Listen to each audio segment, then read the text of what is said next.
Chicago is not perfect. Oh, far from it. But time after time, the fortitude of the people of the city have risen up to meet the challenge. Perhaps a lesson for today.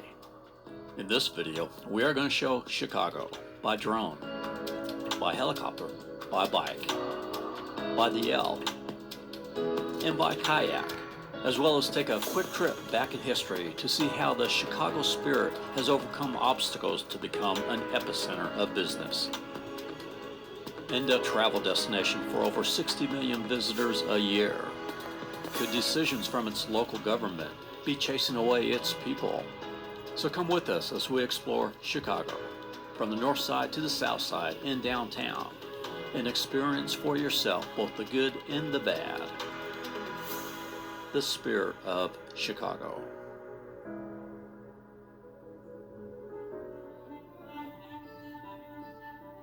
It is morning on the Chicago River. Bikers crossing the Link Bridge as the sun rises over Lake Michigan and the Navy Pier.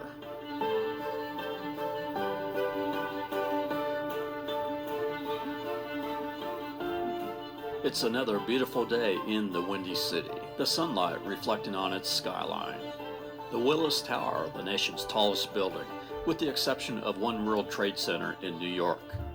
The name Chicago is an Indian word for a garlic plant. It was first given to the river, then the city named after the river in 1830. 30 years later, Abraham Lincoln would be nominated by the Republicans for president here. Within the skyline, you can see the spirit of Chicago. Its history is in its architecture. A past that is much like the Chicago of today, filled with corruption and challenges. In 1871, Chicago was the fifth largest and fastest growing American city. Being at the center of the industrial age and located amidst vital waterways and railroads, as a result, its buildings were constructed quickly and with highly flammable wood. Legend has it that Miss O'Leary's cow knocked over a lantern and started a fire that burned for 30 hours. It killed 300 people and left 1/3 of the city homeless. In 1871, there was no FEMA, no federal aid. It was up to the toughness of the people of Chicago. And they rose up like the '85 Bears defensive line. And within 20 years, Chicago became the second largest city in the country, tripling its population. Miss O'Leary, like Steve Bartman, would be exonerated, although 100 years after her death. As we travel down North Michigan Avenue on what is known as the Magnificent Mile, we see a survivor of that fire, the old Chicago Water Tower, built 2 years before the fire. The L, short for elevated, began service in 1892 and today is the only elevated train in any U.S. city. While it runs for 224 miles with 8 different lines, it forms the loop in downtown and is a great way to get around. The first skyscraper to be built on the Magnificent Mile was the Wrigley Building, completed in 1924. It is 2 towers with the south building having a clock tower at the top.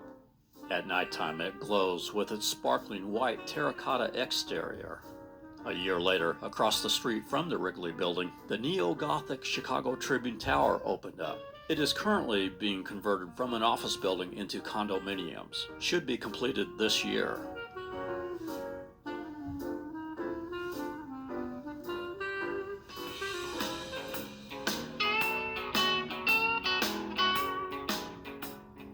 Nothing like starting the day with a ride down the Lakefront Trail, an 18-mile bike and pedestrian trail along the shores of Lake Michigan. Chicago is a very bike-friendly city and a great way to get around. The trail gives you a great view of the skyline as well as Lake Michigan. It passes by Soldier Field, the Shedd Aquarium, Grant Park, Buckingham Fountain, DuSable Harbor, and much more. If you are not into biking, you can rent a Segway, or just drive along the scenic Lakeshore Drive, which runs along the trail for 15 miles.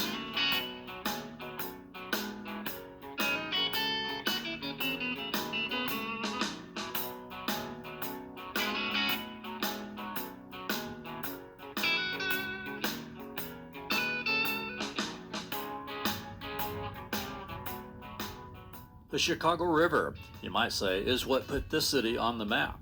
While it is not very long at 156 miles, it was important because it provided a link between the Mississippi River and the Great Lakes. There are a variety of scenic boat rides you can take here.